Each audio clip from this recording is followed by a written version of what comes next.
कोशिश की जाती है। लेकिन सत्य हिंदी पर दोनों मौजूद हैं। कंचना जी, आपका भी बहुत-बहुत स्वागत है। प्रियंका भारती, आपका भी धन्यवाद। बहुत-बहुत स्वागत है और पहली बार चूँकि आप लोग सत्य हिंदी पर आ रही हैं, इसलिए विशेष तौर पर आप लोगों का स्वागत है। कंचना जी, सबसे पहले तो यही बता दीजिए कि आपका बहिष्कार क्यों किया जा रहा है? किस लिए? क्या क्या आपने ऐसा कह दिया कि लोग आपसे नाराज़ हो गए या आपसे डरने लगे हैं? देखिए आशुतोष जी, सबसे पहले तो बहुत-बहुत शुक्रिया आपका कि मुझे और प्रियंका जी को दोनों को अपने चैनल पे बुलाने के लिए। और मैं बता रही हूँ कि ये प्रोसेस आज से नहीं शुरू हुआ है, ये मेरे से शुरू ही नहीं हुआ है, ये प्रोसेस प्रियंका से शुरू हुआ है। प्रियंका जी जब जाती हैं चैनलों पे और जब लताड़ती हैं एंकर हो, हुँ, और ये भी कहा जाता है कि एंकर से भिड़ने वाली प्रवक्ता। अब हुँ, हम करें तो करें क्या करें, हमारी लड़ाई बीजेपी तक दूर हो जाती है, एंकर ही बीच में आ जाते हैं, आ जाती हैं।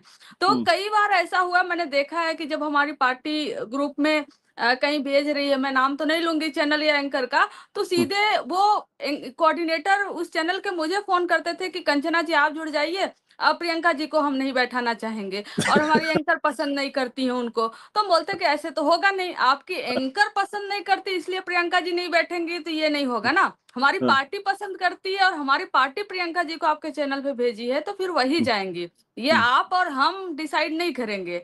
हुँ, तो फिर ठीक है, अब एक दो बार फिर बोल दिए कि हम बाइकआउट करेंगे, ये करेंगे करके। फिर हुआ कि जब मोदी जी को गाली देने वाली अब जब वीडियो आया सामने और आप देख रहे थे कि पूरी जो वोटर अधिकार यात्रा थी उसको जो कवर नहीं की, जो हुँ, मीडिया, वो हुँ, मीडिया उस गाली को लेकर दिन रात चला रही है। मतलब आप पूरे वोटर अधिकार यात्रा को कवर नहीं किए, हुँ, लेकिन गाली जहां पर आई उसको आप इतना कवर कर रहे हैं कि पूरा वोटर अधिकार यात्रा उससे ज्यादा बड़ी थी। तो हुँ, उसमें 3-4 चैनलों पे डिबेट था उस दिन और मैं गई और फिर मैंने देखा कि जब मैं बोल रही हूँ कि कहाँ विश्वगुरु बनने चले थे, कहाँ विक्टिम बन गए, और हुँ, प्रधानमंत्री जी इतने आप कमजोर होंगे तो दूसरों की रक्षा कैसे करेंगे। तो वो कई सारे ऐसे हमने तंज उस पे कसे कि हमने हुँ, देखा कि चैनल वाले बड़े तिलमिला से गए। फिर हुँ, आपको मुझे साइड करने की कोशिश किए या बोलने नहीं दे रहे हैं या फिर मुझसे ही भिड़ने की कोशिश किए। उस दिन ऐसे हुआ तो मतलब मैं भी बहुत खुश होकर नोएडा से मैं आ रही थी कि आज तो भाई ऐसा होता है ना कभी-कभी जब आप डिबेट में आप जीत जाते हो तो लगता है कि भाई आज तो मतलब कितना मजा आ गया, तो आज तो उनका नैरेटिव ही नहीं चल पाया। मैं बहुत खुश थी और हाँ, आराम से खुश से में बैठी हुई हूँ। तभी एक एंकर कोऑर्डिनेटर का रात में फोन आता है 9-10 बजे के आसपास, कंचना जी आपको बैन कर दिया गया, आपने ऐसा क्या कर दिया। मैंने बोले हुँ, मैंने तो कोई गुनाह नहीं किया। और ये हुँ, कौन बैन किया, बोले बीजेपी वाले बैन किए। मैं बोली मैं तो आरजेडी की प्रवक्ता हूँ, बीजेपी क्यों मुझे बैन करेगी। हुँ, करना होगा तो आरजेडी करेगी ना, अगर मैं कुछ गलत बोलूंगी, मैं सही से नहीं बोल पाऊंगी, मैं नेता और पार्टी को डिफेंड नहीं कर पाऊंगी, तो मुझे बीजेपी क्यों बैन की। लग रहा है उनसे गलतफहमी हो गई, मैं उनकी प्रवक्ता नहीं हूँ। हुँ, तो वो कहते हैं नहीं नहीं उनके प्रवक्ता अब आपके सामने नहीं बैठेंगे। मैं बोली हुँ, फिर उनकी प्रॉब्लम है ना बैठे, हुँ, तो लेकिन उनके प्रवक्ता नहीं बैठेंगे, लेकिन चैनल का क्या स्टैंड है। तो हुँ, चैनल को जब बीजेपी के प्रवक्ता और मुझे चूज करना हुआ तो चैनल ने मुझे ड्रॉप किया, लेकिन हुँ, बीजेपी का प्रवक्ता रहेगा क्योंकि तथाकथित विश्व की सबसे बड़ी पार्टी है, उनके बिना तो डिबेट कैसे हो सकता है, और हाँ, आरजेडी के बिना तो हो जाएगा। तो हाँ, मैंने उसी दिन प्रियंका को मालूम हुआ कि मैंने ग्रुप में कम्युनिकेट कर दिया अपने पार्टी को, और जिसमें हमारे सारे सीनियर लीडरशिप है, मैंने बोला ऐसे ऐसे हुआ और ये बोल रहे हैं कि हम आपको बैठाएंगे नहीं, और चुनाव तक किसी ने बताया कोऑर्डिनेटर ने कि चुनाव तक आपका प्रियंका का बहिष्कार करने की कोशिश हो रही है। हुँ, तो मैंने ये कम्युनिकेट कर दिया। तो थोड़ा-सा लगा कि चलो कोई कोई चैनल ऐसा कुछ हो जाता है तो कहते हैं, तो उस दिन तो बहुत सीरियसली नहीं कुछ लिया गया। लेकिन अगले दिन जब हुआ कि 2 चैनल पे पार्टी ने भेजा और दोनों ने मुझे फ़ोन करके बोला सॉरी मैडम, बीजेपी नहीं मान रही, हम आपको नहीं बैठा सकते। तो फिर हुँ, मैंने अपने शक्ति सिंह यादव जी को चीफ स्पोक्स पर्सन है उनको फ़ोन किया, मैसेज भी किया ग्रुप में सबको। फिर तुरंत रिस्पॉन्स आया, तब सीरियस मतलब कि हम भी बहुत सीरियस नहीं ले रहे थे। लेकिन हुँ, जब आपके साथ 2-3 दिन लगातार होने लगे और सारे के सारे चैनल, मतलब मैं कहूँगी जो तथाकथित निष्पक्ष चैनल भी माने जाते हैं ना, उन्होंने भी यही कहा कि हम हुँ, आपको नहीं बैठा सकते हैं क्योंकि बीजेपी नहीं मान रही है। तो जब पार्टी ने बोला नहीं ऐसे नहीं होगा भाई, हम जहाँ भेजेंगे अपने प्रवक्ता वहीं जाएंगी। अब अपनी फोटो के साथ रील शेयर करो और मिलियंस में व्यूज और लाइक्स कमाओ। क्राफ्टो ऐप डाउनलोड करें। चश्मे की खरीदारी तो आपने बहुत की होगी, लेकिन हम आपको शॉपिंग करा रहे हैं bifocal rimless coloured 1 power reading glasses की बाय 1 गेट होगा भाई, हम जहाँ भेजेंगे अपने प्रवक्ता वहीं जाएंगी। और ये हुँ, ऐसा कैसे हो गया कि हमारी महिला ही प्रवक्ताओं को बैन किया जा रहा है। मतलब उसमें सारिका जी को पहले बैन किया गया, फिर प्रियंका को 2-3 चैनल ने अपनी तरफ से बैन किया कि हम प्रियंका भारती जी को नहीं बैठाएंगे, फिर मुझे सारे चैनल ने ऐसे बैन किया कि बीजेपी नहीं मान रही है। तो हम बीजेपी के हिसाब से नहीं चल सकते ना, हम अपने पार्टी के हिसाब से चलेंगे। तो फिर बहुत इस पे जब हमारे नेता भी सीरियस हो गए, फिर हमारे तेजस्वी जी भी, उनका भी रिस्पॉन्स आया, उन्होंने भी जो है कि हमसे जो कम्युनिकेट किया कि हम अपने स्तर पे इसके देखेंगे, और शक्ति जी को बोले कि देखने के लिए। और अगर नहीं बैठाते, आप सोचिए कि 2 दिन हुआ मात्र आशुतोष जी, आज तीसरा चौथा दिन है, और चौथे दिन पे बीजेपी को बैकफुट पे आना पड़ा। क्यों?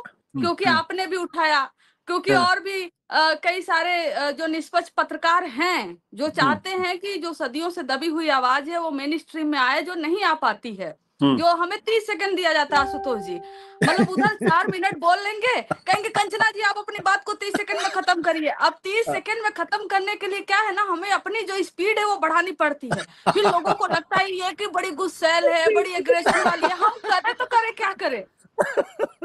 आशुतोष जी बताइए, हमको बोला जाएगा जो 10 मिनट की बात है बोलेंगे 30 सेकंड में खत्म करिए। अब हमारी मजबूरी भी है कि हमें अपनी पार्टी की बात भी कहना है, और इधर टाइम का बाउंडेशन भी है 30 सेकंड में एंकर 30 बार कूदेंगे, 30 बार बीजेपी के प्रवक्ता कूदेंगे, एनडीए के बैठे हुए तो वो भी कूद जाएंगे, और जो संघी तथा कथित राजनीतिक विश्लेषक होते हैं वो भी कूद जाएंगे।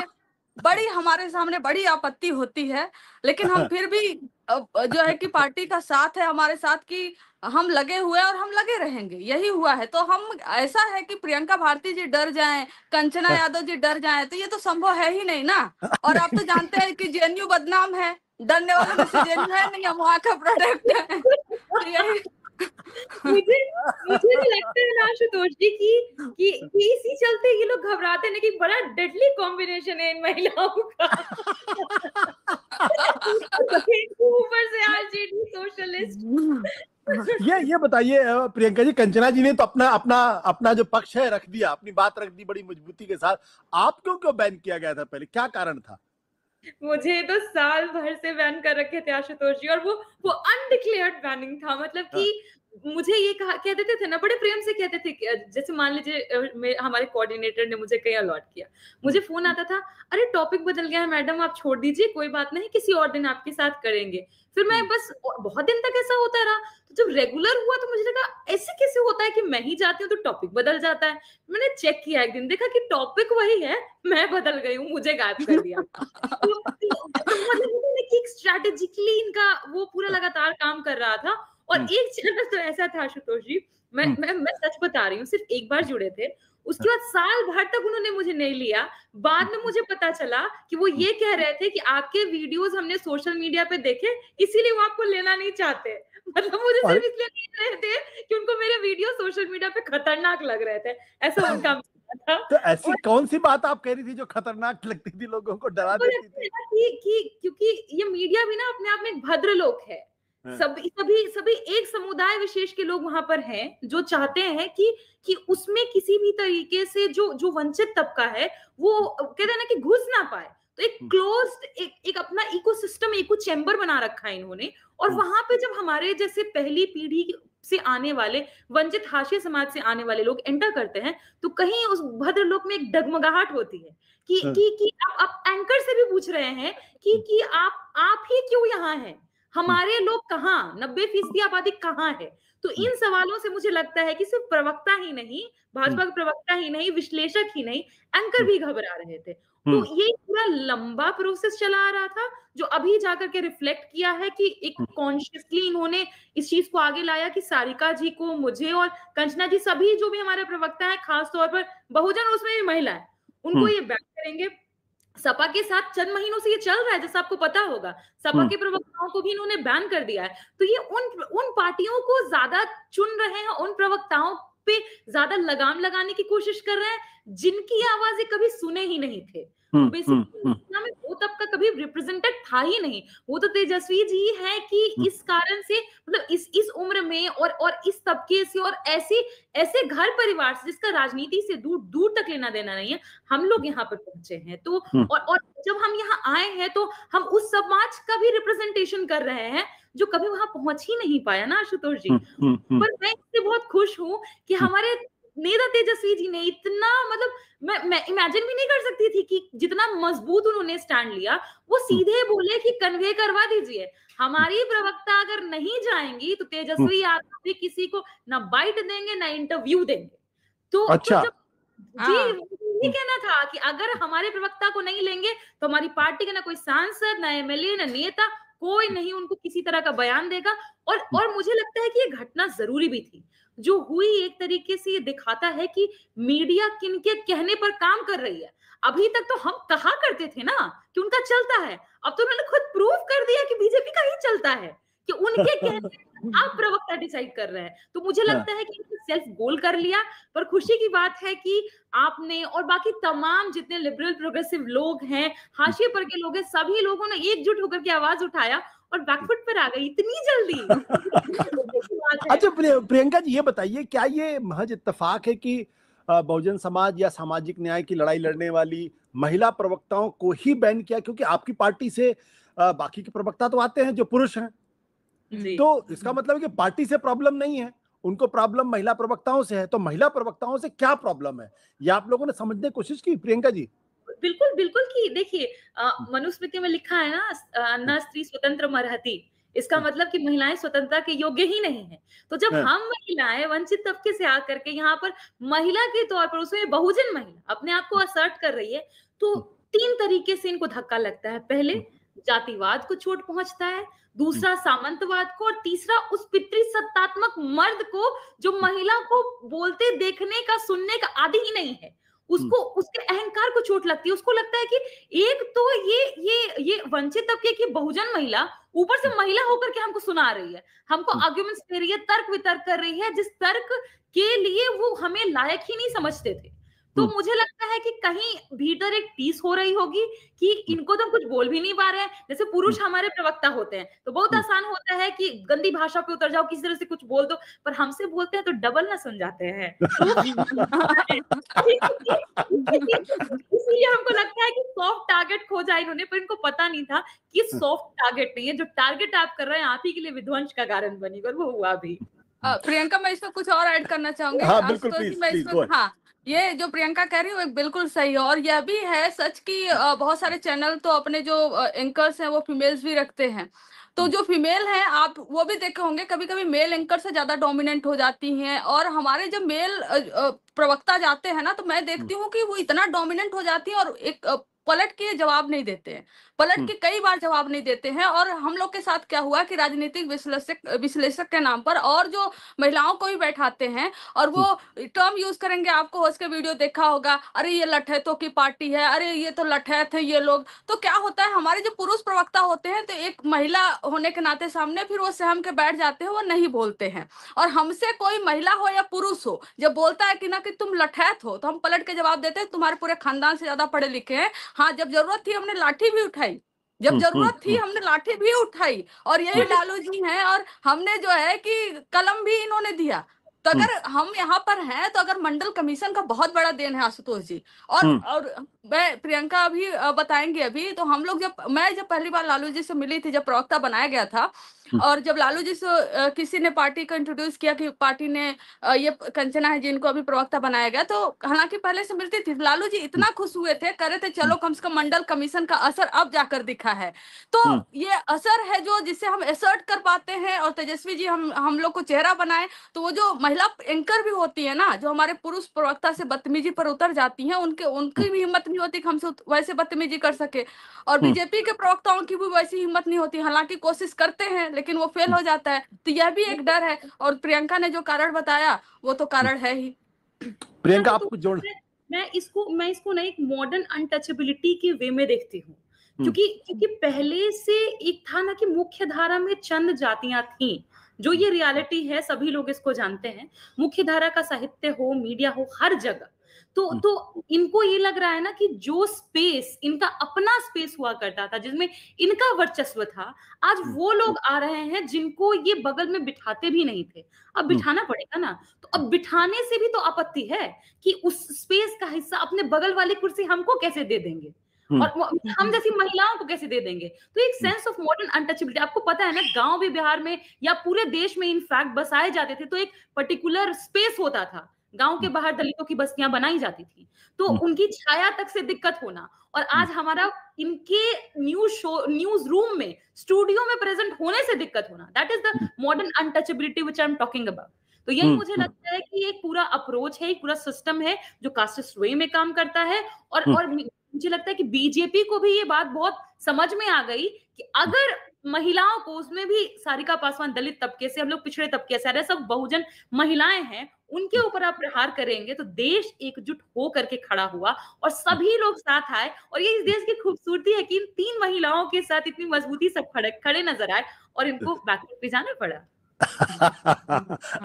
कंचना, ये बताइए कि जब पहली बार आप टीवी कैमरे पर आई, तो जब पहली बार आपको बोला गया कि आप जाइए और आप डिबेट में हिस्सा लीजिए, तो आपको डर लगा थोड़ा बहुत कि क्या कुछ तैयारी वैयारी की, कैसे किया आपने?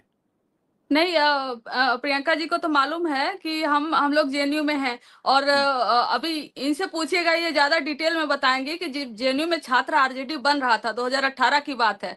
आशुतोष जी, लेफ्ट और राइट को दोनों को प्रॉब्लम हुआ था, दोनों को इक्वली प्रॉब्लम हुआ था, और लालू जी को जो इज्जत से नाम नहीं लेते थे, आज लालू जी लगाने पर मजबूर हैं। पता है क्या करते थे? अरे ये ललुआ की पार्टी बनेगी छात्र आरजेडी यहाँ पर, ये गंवारों की पार्टी बनेगी यहाँ पर। हाँ, अब ये इनको ज्यादा डिटेल में भी आपको डिस्क्राइब कर सकती हैं ये। तो इस तरीके से बोला जाता था, और जब वही छात्र आरजेडी बनी, और हर साल हम लोग चुनाव, हमारी पार्टी यहाँ पर कैंडिडेट उतारती है, अपना लड़ाती है, तो यहाँ पर हम लोग को बोलने का एक प्रैक्टिस होता है ना, प्रोटेस्ट में आप जाते हो।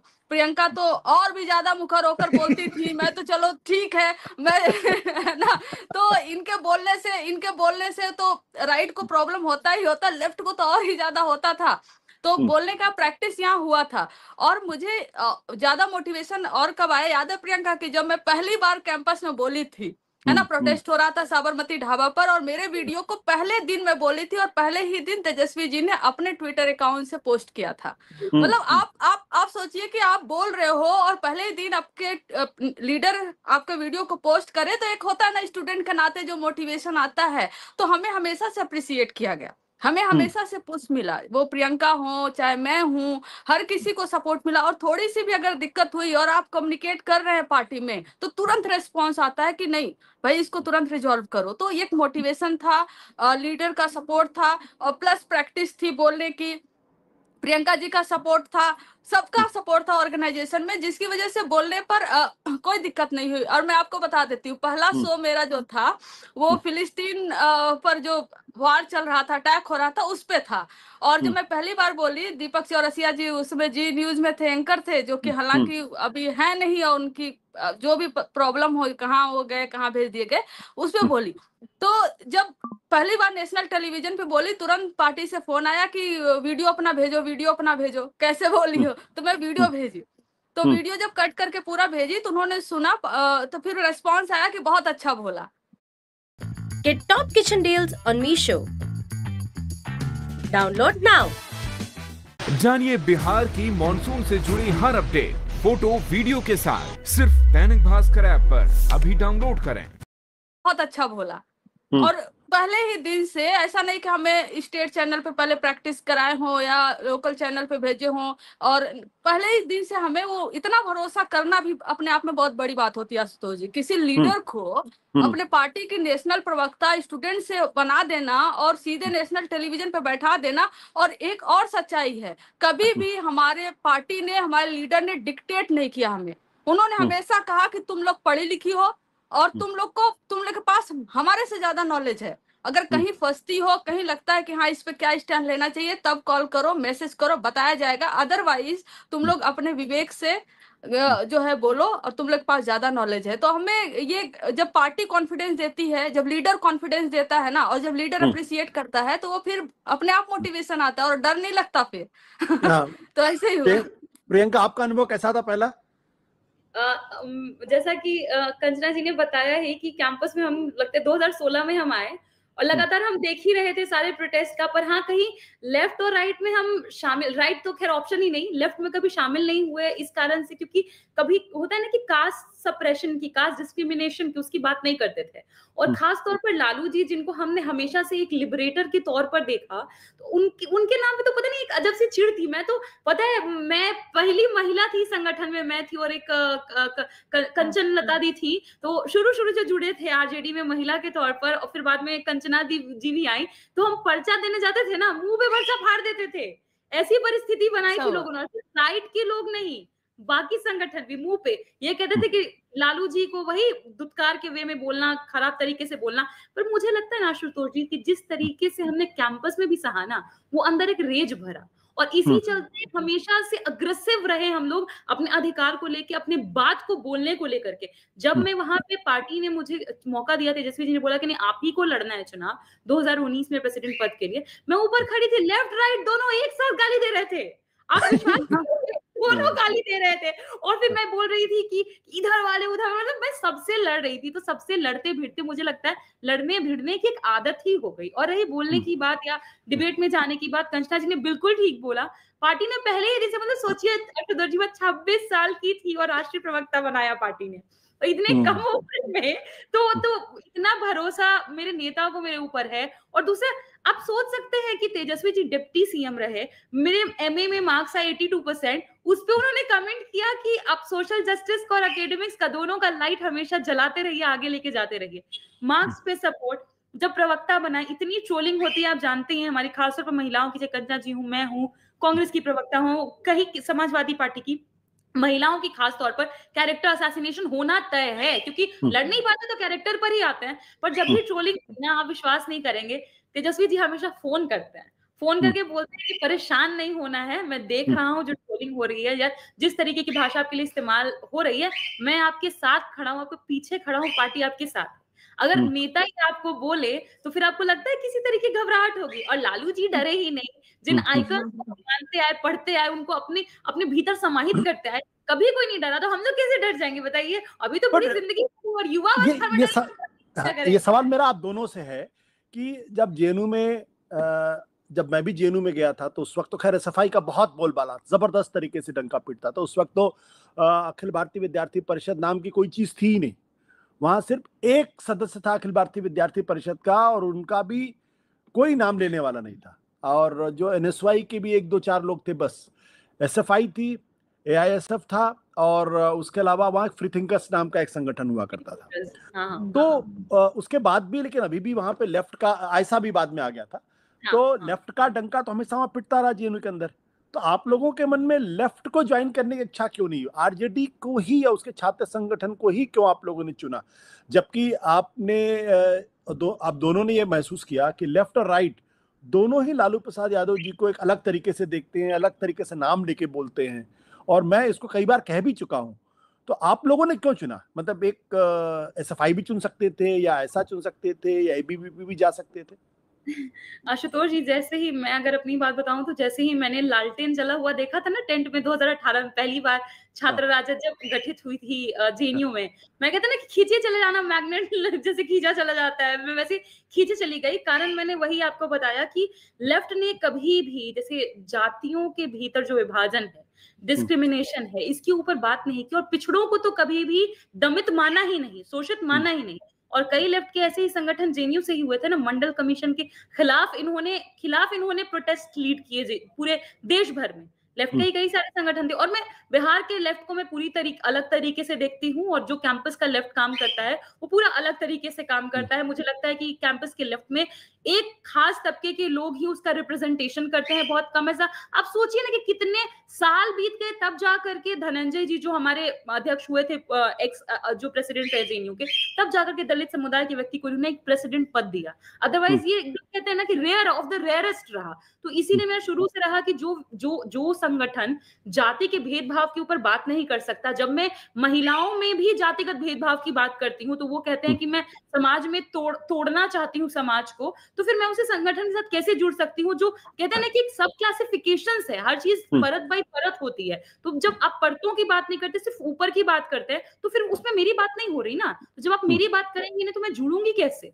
और आरजेडी में पहली बार ही नारा सुना, मतलब लड़ रहे थे जो हमारे कैंडिडेट चुनाव, पहला ही नारा उन्होंने कहा जगदेव बाबू का 100 में 90 शोषित है, 90 भाग हमारा है, धन धरती और राजपाट पे 90 भाग हमारा है। बात 90 की थी, जब आप 90 को छोड़ करके कहाँ जाइएगा, तो मैं उस 90 का हिस्सा थी। तो मुझे तो जहाँ जो मेरे मतलब लालू जी का तो जिस दिन मैंने पीरियड लीव का सुना था ना Ashutosh ji, that was the first triggering point कि एक ऐसे व्यक्ति, एक ऐसे लीडर हुए जब देश में उस पॉलिसी का वैसे कोई पॉलिसी नहीं, ना देश में एग्जिस्ट करती थी, ना विदेशों में कई कम देश थे जिनमें वो पॉलिसी आई थी कि मेंस्ट्रुअल लीव दिया जाता था, 2 दिन का पीरियड लीव, वो लालू जी लाए। तो एक ऐसे नारीवादी व्यक्ति के साथ कैसे नहीं जुड़ते हैं हम। कंचना जी, आपने क्यों चुना? इसमें मेरा जेएनयू के पॉलिटिक्स के साथ साथ बाहर की जो पॉलिटिक्स है मैंने दोनों देखा है। तो सबसे पहले जब मैं बीएचयू गई ग्रेजुएशन के लिए, तो फिर वहां पर मैंने देखा कि जो ओबीसी एससी एसटी के बच्चे हैं ना, वो फर्स्ट ईयर सेकेंड ईयर में भले सबसे हाईएस्ट मार्क्स लेकर आ रहे हो, लेकिन थर्ड ईयर जाते जाते उनको इतने कम मार्क्स देकर किसी 99% में बहुत एक्यूरेसी के साथ कह रही हूँ, वहां पर एक गोल्ड मेडल का सिस्टम है आशुतोष जी। और गोल्ड मेडल का जो सिस्टम है उठाकर देख लीजिए किसको मिलता है, तो जो फर्स्ट ईयर सेकेंड ईयर में जिसके कम मार्क्स आ रहे हैं उसको अचानक से थर्ड ईयर में ज्यादा मार्क्स देके उनको गोल्ड मेडलिस्ट बना दिया जाता है। तो मुझे कास्ट डिस्क्रिमिनेशन ना इतना जबरदस्त है बनारस हिंदू यूनिवर्सिटी में वहां देखने को मिला। और आपकी जो टाइटल है ना उसको तो कोई छोड़ता ही नहीं, आप भले कितने प्रोग्रेसिव बन जाओ लेकिन लोग आपको ना जातिवादी घोषित कर देंगे। उसके बाद जब मैं जेएनयू आई, जेएनयू में मैंने जब देखा कि एक तो मैंने जो महिला विमेन रिजर्वेशन बिल है जिसको लेकर पूरा ये डंका पीटा गया तथा कथित प्रोग्रेसिव और लेफ्ट के द्वारा भी, उसमें वो भी उतने शामिल थे कि लालू जी, शरद यादव जी या मुलायम सिंह यादव जी, बहन मायावती जी, जितने भी लोग चाहते थे कोटा विद इन कोटा हो, उनको बताया गया कि ये लोग महिला विरोधी हैं। जबकि वो क्या चाहते थे, वो चाहते थे कि महिला आरक्षण बिल में जो है वो कोटा विद इन कोटा करके ओबीसी महिलाओं को अलग से कोटा दिया जाए, और जो एससी एसटी की महिलाएं हैं जो ऑलरेडी एससी एसटी का कोटा निर्धारित है उनसे अलग कोटा दिया जाए, और अल्पसंख्यक महिलाओं का डिमांड बाद में होने लगा था तो उसको भी ऐड कर दिया गया था। इसके टोटली अगेंस्ट मैंने लेफ्ट को देखा। यहाँ पर लेफ्ट के लोग यहाँ जब कैंडिडेट बनते हैं, प्रेसिडेंशियल डिबेट होता है, और हर प्रेसिडेंशियल डिबेट में मैंने सुना कि वो लालू जी को गाली देते हैं कि ये लालू जी जो है महिला आरक्षण बिल के खिलाफ थे। ये लेफ्ट वाले झूठ बोलते हैं, जबकि हकीकत ये है कि हम चाहते थे महिला आरक्षण बिल पास हो। सबसे पहले देवगौड़ा जी की सरकार में प्राइवेट मेंबर बिल की तरह आया, हमारे सरकार में आया, और हमने ये डिमांड रखा कि इसमें ओबीसी महिलाओं को कोटा दीजिए, पास कर दीजिए तुरंत। आपने उसको अभी तक टांगा। तो हमने ये देखा कि लेफ्ट भी हमेशा जो है ये विमेन रिजर्वेशन बिल में कोटा विद इन कोटा के खिलाफ रही। और लेफ्ट के एक अच्छी लीडर से मैं मिली, मतलब मैं नाम नहीं लूंगी, प्रियंका को मालूम है मैं इसी रिलेटेड एक बुक लिख रही हूँ, तो उससे रिलेटेड मैं मिलने गई तो उन्होंने साफ मना कर दिया। मैंने उनको बुक का 2 लाइन लिखने के लिए बोला हुआ था, उन्होंने बोला ये तुम चैप्टर अपने बुक के इस चैप्टर को हटा दो फिर मैं लिख दूंगी। मैं बोली मैडम माफ करिए, आप बहुत बड़ी नेता है लेकिन मेरे बुक का यही जान है, मैं हटा ही नहीं सकती। तो लेफ्ट का, और जेएनयू में ओबीसी स्टूडेंट के लिए फंड आया था हॉस्टल बनने के लिए, है ना प्रियंका, और उस फंड के विरोध में लेफ्ट थी सबसे आगे, और उन्होंने सबसे साइन करवाया कि कैसे इस फंड को कन्वेंशन सेंटर में बदल दिया जाए और ओबीसी के लिए अलग से हॉस्टल न बने, और कन्वेंशन सेंटर बन गया ओबीसी के फंड पे। तो हमने देखा कि जो बाहर है लेफ्ट, जो यहाँ है लेफ्ट, बहुत सारी हैं डिफरेंसेस हैं जो अभी बिहार में हैं जो लेकिन जेएनयू में जो बातें करते हैं ना प्रोग्रेसिव होने का, क्लास एंड कास्ट का जो डिफरेंस बताते हैं, हम कास्ट के पीड़ित है ना, क्लास का सपना हमको बाद में दिखाइएगा, पहले हम तो कास्ट से मुक्त हो जाएं। तो ये जो आप बातें करते हो, लेकिन क्या रियलिस्टिक पिक्चर है वो जो लालू जी बोलते हैं और इम्प्लीमेंट करते हैं, भले उसके लिए गालियां झेलनी पड़ती हैं, महिला विरोधी बोला गया है।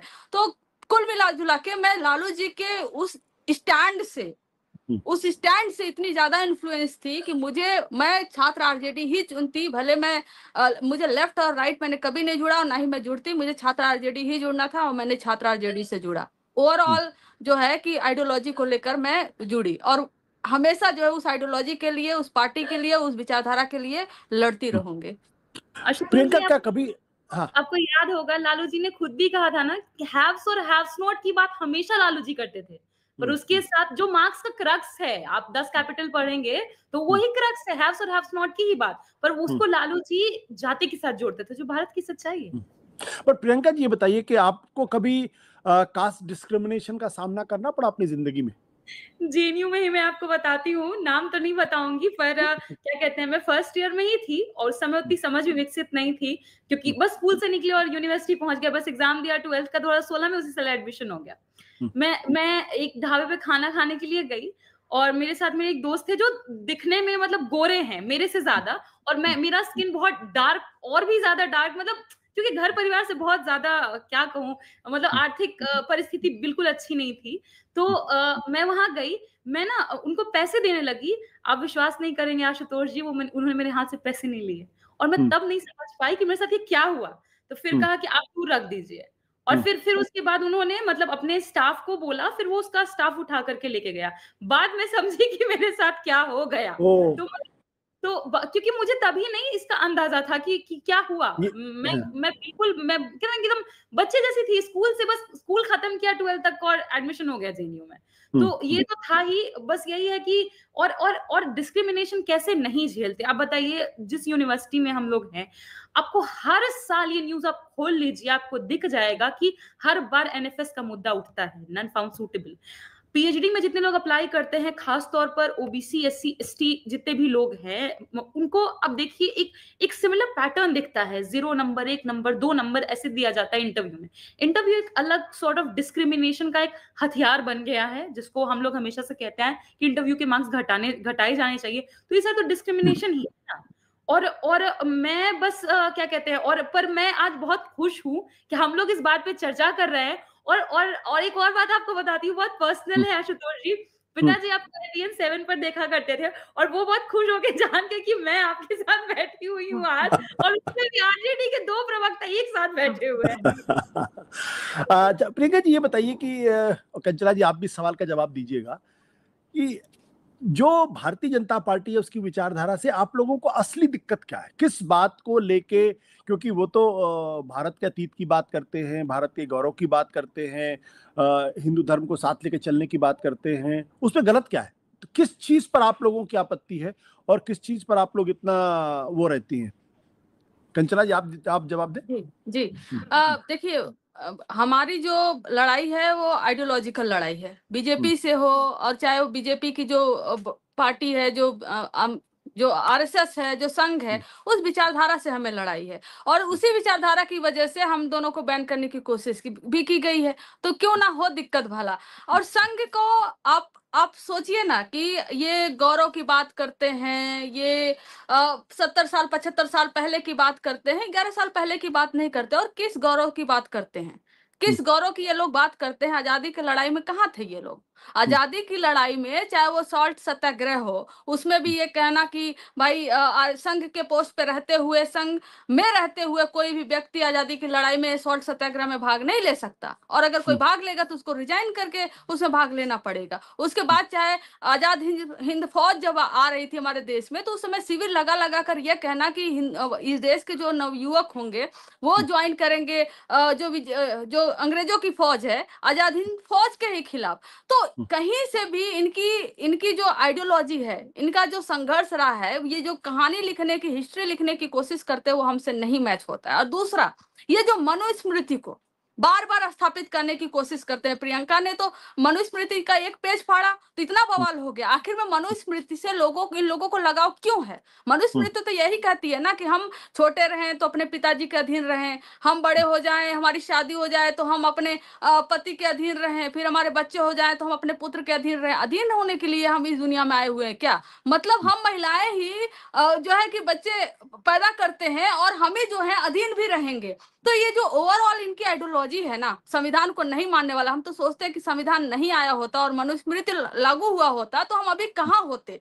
तो हम उस आइडियोलॉजी को कतई नहीं मानते हैं जो महिलाओं को सेकेंडरी समझती हैं। उस आइडियोलॉजी को हम कतई नहीं मानते हैं जिस आइडियोलॉजी में वो उस खोखले हिस्ट्री की बात होती है जो हिस्ट्री एग्जिस्ट ही नहीं करती है। और हमेशा आप बाबर पे, आप अकबर पे, आप हुमायूं पे, आप किस पे चले जाते हैं, लेकिन अपना भी तो इतिहास बताइए। आप बता लीजिए, बताइए आशुतोष जी, हम कैसे माने? आखिर में बिहार में चुनाव आ रहा है, आ गया है चुनाव। हम चाहते हैं कि बिहार के जो असली मुद्दे हैं उन पर बात हो, लेकिन क्या बिहार में चुनाव प्रधानमंत्री को गाली पर चुनाव होगा? प्रधानमंत्री जी को गाली दिया गया उस पर चुनाव होगा? प्रधानमंत्री जी अपनी माँ को इतना पॉलिटिकली कोई कैसे कर सकता है, मतलब मैं इसके लिए कुछ भी बोल जाऊं तो मुझे कम लगेगा, लेकिन मैं कंट्रोल कर रही हूँ कि कोई भी व्यक्ति अगर किसी की माँ को गाली दी गई है और सार्वजनिक रूप से है और उस देश का सबसे ताकतवर व्यक्ति है, उसके लिए सेकंड का काम है कि उस व्यक्ति को पकड़े, उस व्यक्ति को जेल में डाले, सबके सामने लेकर आए कि ये कौन है।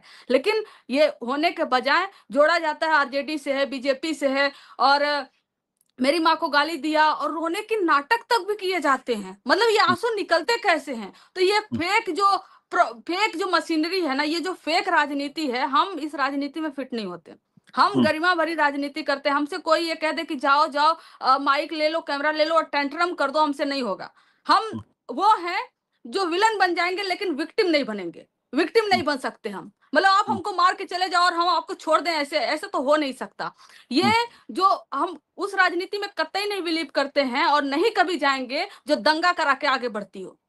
इस देश के प्रधानमंत्री जी, मैं तो खुल के आपके चैनल पर कह रही हूँ कि गुजरात में जो दंगे हुए, वहां से निकले हुए आज इस देश में अगर पहुंचे हुए हैं, तो कोई भी घटना हो जाती है ना तो एक बार डाउट होता है कि कहीं ये बीजेपी खुद तो नहीं करवाई है। भले बीजेपी नहीं करवाई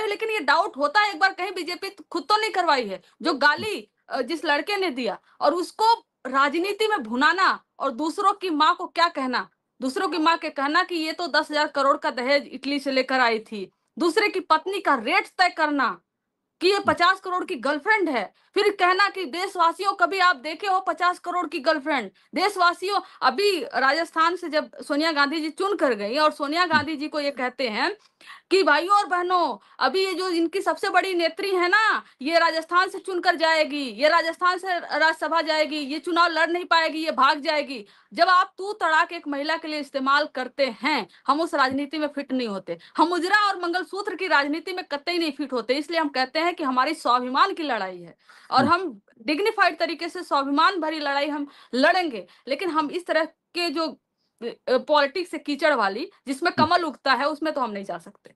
हमारे लिए वो नहीं है। प्रियंका, देखिए आशुतोष जी, वैचारिक मतभेद है। मतलब मैं हमेशा से ये फील करती आई कि I owe my very own existence to Baba Saheb, और क्योंकि उनके जितने भी राइटिंग्स मैंने पढ़े और जितना भी उन्होंने महिलाओं के लिए खास तौर पर किया, वो अगर मनुस्मृति होती तो संभव नहीं होता। और हमेशा से ये बाबा साहब के खिलाफ रहे। आप बंच ऑफ थॉट्स पढ़ लीजिए, क्योंकि इनकी वैचारिकी तो उसी पर आधारित है ना। बंच ऑफ थॉट्स पढ़िए, सावरकर समग्र पढ़िए। सावरकर समग्र में सावरकर लगातार बाबा साहब को गालियां देते हैं, गिरगिट बुलाते हैं, बौखता है। अंबेडकर ये बोलते हैं, बौद्ध धर्म का मजाक बनाते हैं, उसको बौद्ध धर्म को कहते हैं कि वो कीचड़ है, कदाचार का, और बहुत सारी ऐसी बातें। गोलवलकर संविधान के खिलाफ, और ये बंच ऑफ थॉट्स में पूरा है, भारत के तिरंगे के खिलाफ है। तो जो बाबा साहेब के खिलाफ व्यक्ति है ना, वो